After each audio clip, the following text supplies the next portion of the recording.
वंदे मातरम साथियों, मैं आपका मित्र किसान पुत्र श्याम स्वदेशी एक बार पुनः सभी भाइयों के बीच में उपस्थित हूँ। साथियों, आज का जो समय है वो है सेवा का समय। सेवा किसकी? प्रकृति की। सेवा किसकी? गौ माता की। सेवा किसकी? पृथ्वी माता की। सेवा किसकी? समाज की। अब समाज की सेवा किस रूप से की जा सकती है? तो प्रकृति, गौ माता और पृथ्वी के माध्यम से की जा सकती है।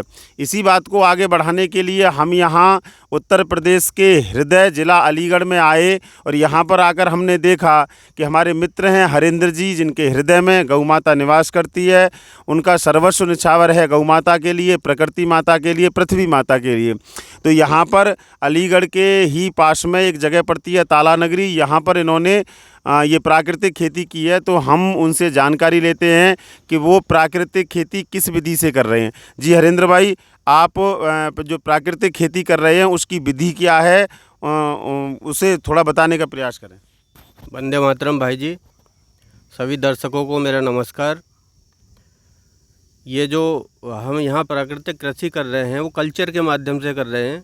इसमें हमारे बीके सचान जी हैं, उन्होंने ये कल्चर तैयार किया, उसे हम झांसी से लेके आए थे और उस कल्चर के माध्यम से, और गोपाल भाई सुतारिया का गौ कृपा अमृतम वो भी हमारे पास में है। तो दो तरह के कल्चर हैं ये हमारे पास में, और उन कल्चरों के माध्यम से ही हम इस खेती को कर रहे हैं।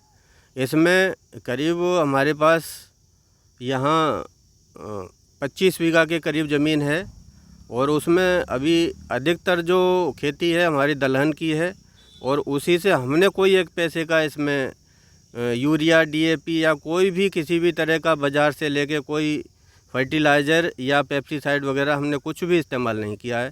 शुद्ध अपने जो है गौ आधारित और प्राकृतिक रूप से ही इस कृषि को कर रहे हैं। तो इस समय कौन कौन सी फसलें आपने इस वर्ष लगाई हैं जिसका लाभ इस देश के उन भाइयों को हो सकता है जिनके मन में ये रहता है कि हम शुद्ध खाना चाहते हैं, प्राकृतिक खाना चाहते हैं?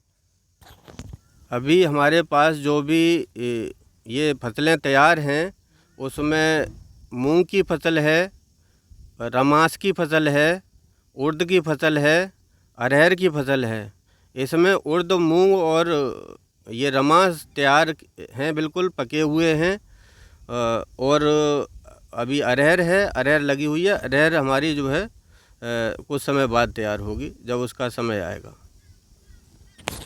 भाई राजीव जी एक बात कहा करते थे, उत्तम खेती मध्यम बाल करें नौकरी कुकर समान। लेकिन आज समय में बदलाव हुआ, आज उल्टा हो गया। जो खेती है वो बहुत पीछे चली गई और नौकरी करना आज उत्तम का सर्वश्रेष्ठ कार्य माने जाने लगा। तो ऐसी परिस्थिति में, ऐसे समय में, जबकि नौकरी को सर्वश्रेष्ठ कार्य माना जाता हो, आपके दिमाग में ये खेती करने का, कृषि करने का विचार कैसे आया? देखिए भाई जी, आज का जो समय है उसमें जो व्यक्ति हैं वो धन के लिए काम कर रहे हैं। जहाँ भी आप देखिए और जिधर भी जाइए, केवल उनके दिमाग में एक चीज़ रहती है कि केवल धन और धन। धन के अलावा उन्हें कुछ दिखाई नहीं देता, जबकि धन जीवन से पहले नहीं है। पहले तो जीवन है, और जीवन होगा तो वो धन की उपयोगिता होगी, और जब जीवन ही नहीं होगा तो धन का क्या किया जाएगा। तो हम जो कार्य कर रहे हैं वो जीवन के लिए कार्य कर रहे हैं। हाँ, और जीवन के साथ साथ धन की भी कोई कमी नहीं रहती, क्योंकि जिस समय हमारा भारत जो है विश्व गुरु या सोने की चिड़िया कहा जाता था, उस समय हमारा ये देश जो है कृषि पर आधारित था, कृषि प्रधान देश था। तो जब उस समय ये हो सकता है तो आज क्यों नहीं हो सकता। लेकिन बात वही है, जैसा आपने कहा कि आज लोग जो है अन्य अन्य विषयों पर काम करते हैं, और आप इसमें आए जबकि इसको बड़ा छोटा, बड़ा नीच, बड़ा ऐसा समझा जाता है। जी। आज थोड़ा सा भी व्यक्ति अगर गांव में पड़ जाता है तो उसके माँ बाप खुद ही कह देते हैं कि जा बेटा बाज़ार में कुछ कर लियो, छोटा मोटा काम कर लियो, रिक्शा चला लियो, कुछ भी कर लियो, लेकिन इस खेती को छोड़ तू शहर चला जा। जी। तो ऐसी स्थिति में जो है, जो नेका थोड़ा भी पढ़ा लिखा या समझदार है, वो खेती की तरफ नहीं जाना चाहता। इसे बड़ा हीन, बड़ा छोटा बना दिया गया है, और इसीलिए हमारी खेती बर्बाद हो रही है। अगर इसे वैज्ञानिक दृष्टि से, जैसे हमारे उस समय 17वीं शताब्दी में हमारे जो क्या कहें उनको, जो हमारे जो है बुजुर्ग थे, जो हमारे वरिष्ठ थे, उन्होंने उसी पद्धति से जो वैज्ञानिक पद्धति से कृषि की थी, अगर उसी पद्धति से हम भी कार्य करें तो देश आज भी सोने की चिड़िया बन सकता है और हम धन से भी संपन्न होंगे और जीवन से भी और स्वास्थ्य से भी संबंध। आज कितना भी कमा ले वो डॉक्टर को दे देते हैं, आज डॉक्टर संपन्न हो रहे हैं, लोग तो यहाँ वहाँ के वहीं हैं और स्वास्थ्य भी चला गया और कुछ भी बचा नहीं। अब आप बताइए, लोग अगर ऐसा कहते हैं कि चलो मान लेते हैं कि खेती घाटे का सौदा है तो खाना छोड़ देना। जी जी जी। कोई ऐसा व्यक्ति है या कि बिना खाने के जीवन? और मनुष्य की छोड़ो, धरती पे जितने भी जीव हैं, जी जी। कुछ भी ले लो, छोटे से बड़े, खाना सबको चाहिए, लेकिन खेती कोई नहीं करेगा।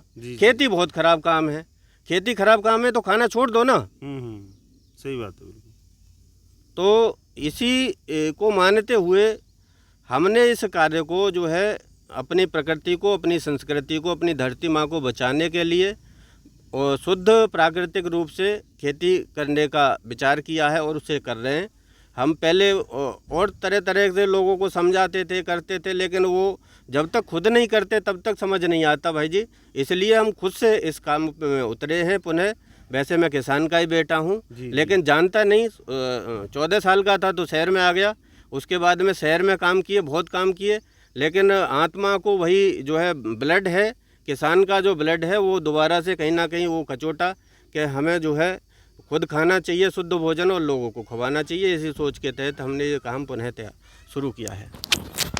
इस समय देश में एक वर्ग ऐसा भी है, कुछ हमारे भाई ऐसे हैं जो कहते हैं कि हम खाना तो शुद्ध चाहते हैं लेकिन हमें खाने के लिए नहीं मिलता। अब तो देश में सब जगह रसायन ही रसायन है, कहीं केमिकल मुक्त सामान मिलता ही नहीं है, लोगों की ऐसी शिकायत रहती है।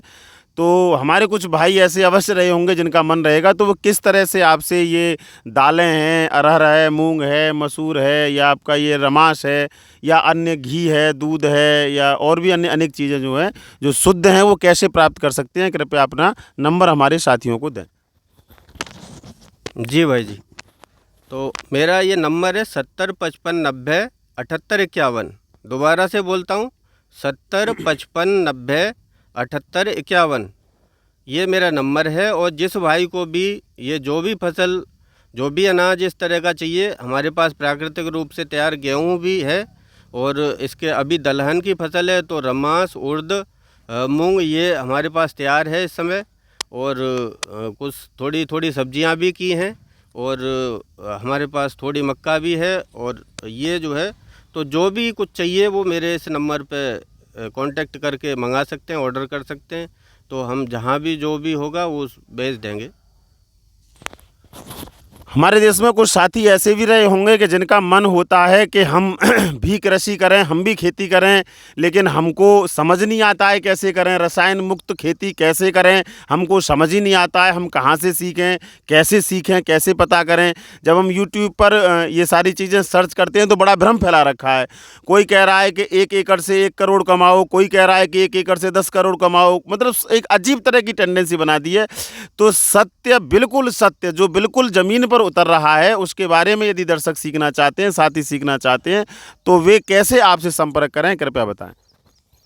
जैसा कि मैंने अपना नंबर दे रखा है, उस नंबर के माध्यम से वो यहाँ आकर देख सकते हैं हम जो कर रहे हैं। और किसान को कोई 1 करोड़ या 2 करोड़ कमाने को यूट्यूब पर कमा सकते हैं, वहाँ कोई ऐसी बड़ी बात नहीं है। वहाँ तो तरह तरह के माध्यम से भी करोड़ों लोग कमा देते हैं, कोई बड़ा मामला नहीं है। लेकिन अगर किसी को कुछ सीखना है तो खुद से ही उतरना पड़ेगा, मेरा ऐसा व्यक्तिगत मानना है। क्योंकि हमने भी बहुत कुछ देखा और बहुत कुछ वीडियो को देख के ऐसा लगता है कि आज ही हम करोड़पति बन जाएंगे, और उसके बाद जब ज़मीन पर उतरते हैं तो उसकी जो कठिनाई होती है वो खुद ही उसको जो है फेस करनी पड़ेगी। बिना खुद किए जो है कुछ भी समझ में नहीं आता, क्योंकि ज्ञान जब तक आप खुद नहीं करेंगे तो ज्ञान नहीं आएगा। किसी भी संबंध में, किसी भी विषय को ले लीजिए, ज्ञान आपको खुद करके ही अनुभव होगा और खुद ही कठिनाइयों से गुजरेंगे तो समझ आएगा कि आगे हम इन चीज़ों को। बाकी गाइडेंस की बात है तो वो हम प्रॉपर गाइडेंस देंगे। और वास्तविकता यही है कि किसान को ये समझ नहीं आ रहा कि वो कैसे काम कर रहा है।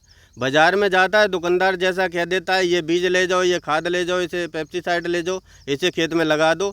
देखिए, किसान को खेत करना है और समझाता दुकान वाला है। जी जी जी। ये दुनिया का एक अजूबा काम है, जिसको खेती आपने से ऐसा कोई कहीं देखा नहीं होगा। जिसको खेती से कोई लेना देना ही नहीं जिसको है। खेती से कभी खेती में गया नहीं होगा, खेती को जी, जानता जी, नहीं, जी, जी। लेकिन वो जाएगा तो पूछेगा किसे, दुकानदार से। हाँ। उसके बाप दादा ने भी खेती नहीं की होगी, जी, जी, लेकिन किसान उससे पूछता है जाके।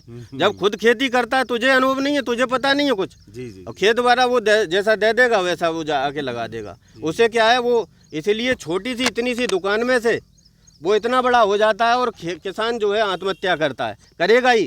कल परसों की बात है, एक उदाहरण भी देता हूँ मैं। एक युवा से मेरी मुलाकात हुई, उससे मैंने कहा, वो केमिकल से खेती करते हैं, मिर्चा वगैरह और ये सब्जियों की फसलें करते हैं। जी जी। मेरे मित्र और हैं जो एग्रीकल्चर डिपार्टमेंट से ही बहुत अच्छी पढ़ाई की है, और अपनी जो पुरानी और नई दोनों विधियों को लगा के वो हमें भी गाइडेंस करते हैं। यहीं अलीगढ़ से ही हैं, इंद्रजीत वर्मा नाम है उनका। जी, जी। वो मेरे पास आते हैं और मुझे गाइड भी करते हैं जी, जी। समय समय पर।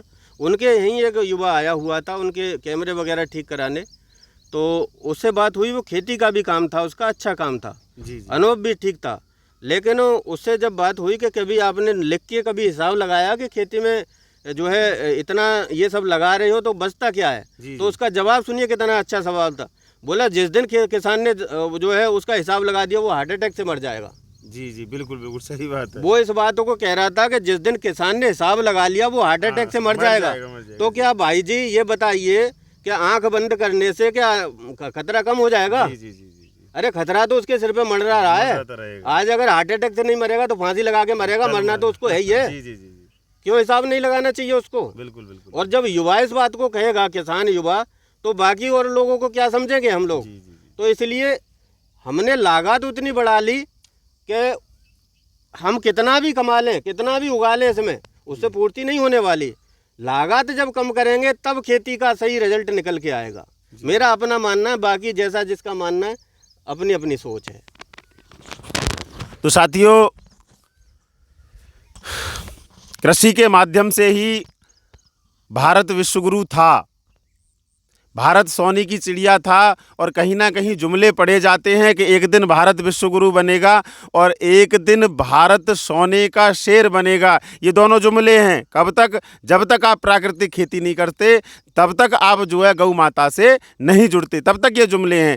यदि आपने ज़मीन पर काम करना है और भारत को पुनः विश्वगुरु बनाना है और पुनः सोने का शेर बनाना है, हाथी बनाना है, तो आपको इस ज़मीन पर आना होगा, इस मिट्टी पर आना होगा, प्राकृतिक खेती करनी होगी। मैं अपने भाइयों से निवेदन करता हूं कि मुझे लगता है कि मेरे द्वारा दी गई जानकारी, भाई हरेंद्र जी के द्वारा दी गई जानकारी आपके लिए एक महत्वपूर्ण विषय है और ये सभी भाइयों तक पहुंचनी चाहिए। तो मेरी वीडियो को लाइक करें, शेयर करें, कमेंट करें, चैनल को सब्सक्राइब करें। भाई राजीव दीक्षित अमर रहें। जय गौ माता, जय भारत माता।